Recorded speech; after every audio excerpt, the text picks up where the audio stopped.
रोहतक के भिवानी स्टैंड पर शनिवार को शहीद भगत सिंह के बलिदान दिवस पर कार्यक्रम का आयोजन किया गया। इस दौरान राज्यसभा सदस्य दीपेंद्र सिंह हुड्डा कार्यक्रम में पहुंचे और शहीद भगत सिंह की प्रतिमा पर पुष्प अर्पित किया। बता दें कि अरविंद केजरीवाल की गिरफ्तारी पर दीपेंद्र सिंह हुड्डा ने बीजेपी पर निशाना साधा है। उन्होंने कहा कि केंद्रीय जांच एजेंसियों और सरकारी तंत्र का दुरुपयोग करके विपक्ष की आवाज को दबाने का काम किया जा रहा है।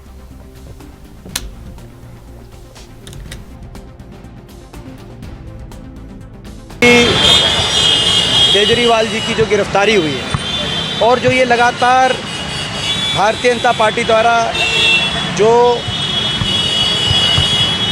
केंद्रीय जांच एजेंसी और सरकारी तंत्र का दुरुपयोग किया जा रहा है, लोकतंत्र का गला घोटने का ये प्रयास, विपक्ष की आवाज़ को कुचलने का ये प्रयास ये जारी है।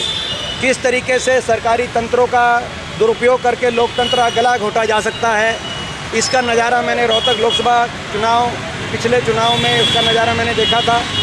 देश ने भी इसका नज़ारा चंडीगढ़ के मेयर के चुनाव की गिनती में देख लिया होगा।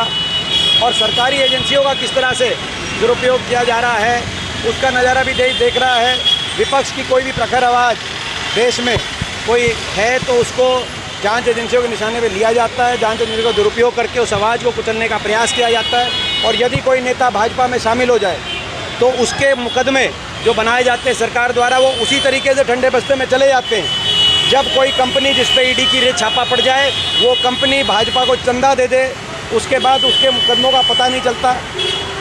उसी रूप से बड़े बड़े नेता भाजपा में शामिल कराओ और उनके मुकदमों को ठंडे बस्ते में पहुँचाओ और देश के तमाम विपक्षी पार्टियों को निशाने पर लेकर उनकी आवाज़ को बंद कराने का प्रयास करो। ये मैं समझता हूँ ये कार्यशैली है।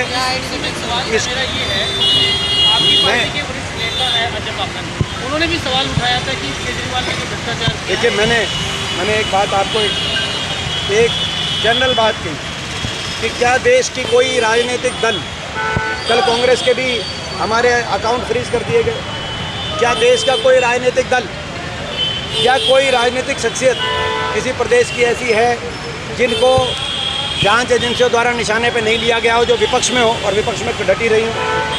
कोई एक भी क्या ऐसी है विपक्ष में? एक भी।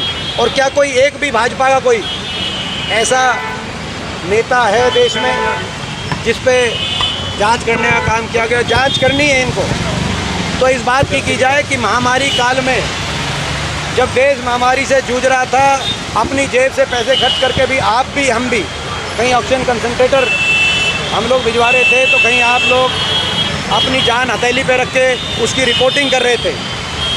हम सब अपनी जेब से पैसा खर्च करके जान हथेली पे रख के देश के एक दूसरे को बचाने की जहाँ कोशिश कर रहे थे, वहाँ वैक्सीन बनाने वाले से वैक्सीन की अप्रूवल से 15 दिन पहले भारतीय जनता पार्टी ने चंदा क्यों लिया?